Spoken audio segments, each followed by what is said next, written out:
Good morning, students. So, before starting worksheet 2 of this chapter, let us understand how to construct a graph. So, in order to construct a graph, we should know about dependent and independent variables.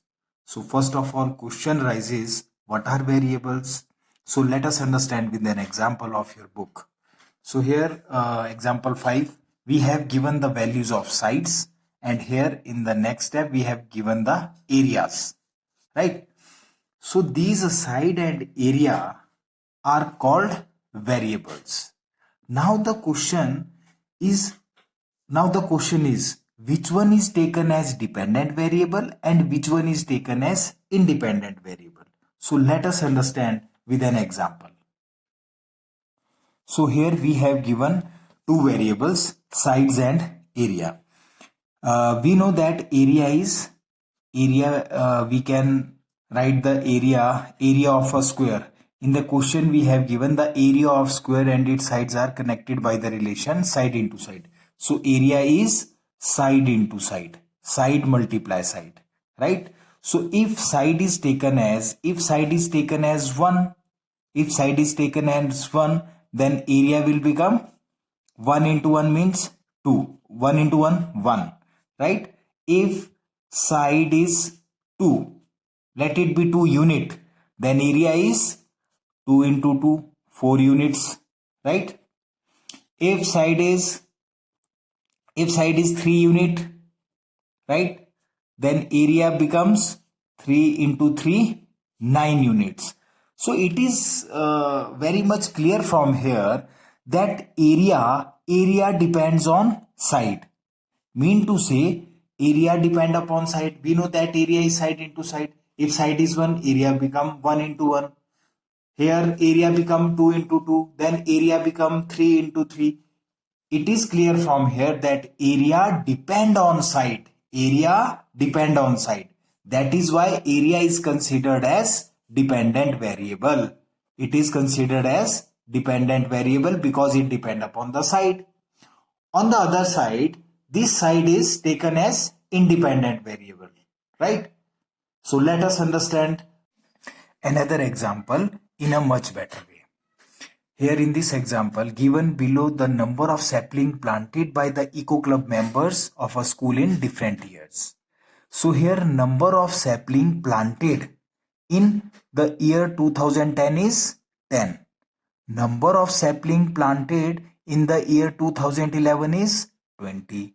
Number of sapling planted in the year 2012 is 30. In year 2013 is 15. In year 2014 is 35. So it is very much clear that number of sapling depends on years. Number of sapling depends on years. But year does not depend upon sapling. Year पहले 2010 आया, फिर 2011 आया, 2012 आया, 2000, तो year को कोई फर्क नहीं पड़ता है. किसी ईयर में हमने कोई सैपलिंग प्लांट करी है या ना करी है, ईयर को उससे कोई फर्क नहीं पड़ता है. So we take year as a independent variable and number of sapling as dependent variable. So after understanding dependent and independent variables, we should know about a term that is kink. K-I-N-K, kink. And the symbol of kink is, if this is axis and the symbol of kink is this one. So now let us understand what is a kink and where it is used, right? So let us take the same example, and in the example we plot x-axis and y-axis, right?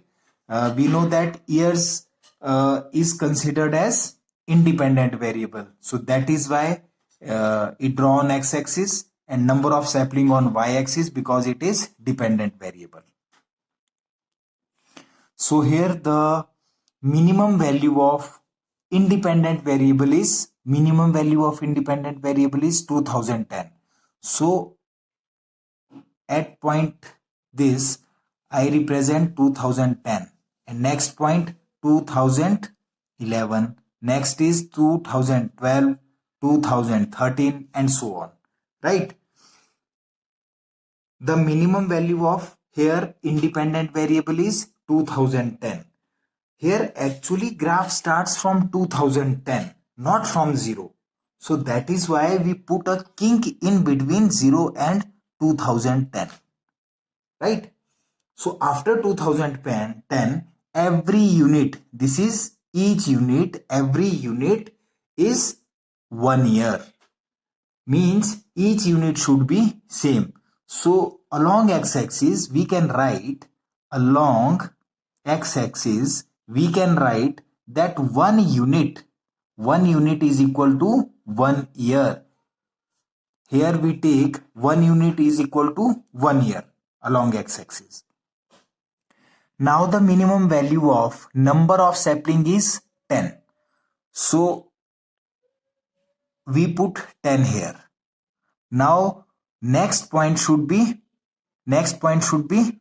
20, then 30, then 40, 50 and so on. Now again the value of each unit is here 10 units. So we can say that along y-axis 1 unit is equal to how much? 10 saplings. 10 saplings. 1 unit is equal to 10 sapling. And this is called the scale used. So these are the 3 things which you must keep in mind. Number 1, first we have to decide which one is dependent variable and which one is independent variable. Then second thing, we should decide whether we use kink or not. If yes, then where. And third thing, every graph you have to write scale used, that along x-axis and along y-axis what type of unit are taking. Like in this question we are taking 1 unit is equal to 1 year along x-axis, and along y-axis we are taking 1 unit is equal to 10 sapling. But one thing you must keep in your mind, that each unit should be same. Each unit, when we talk about x-axis, so each unit should be same. The difference between these units should be 1 year. Here the difference between each unit should be 10 saplings. From here to here it is 10 sapling. Here to here again it is 10 sapling. Here to here 10 sapling, 10 sapling, 10 sapling. So in this way we can plot a graph. We can construct a graph. Right? Thank you very much.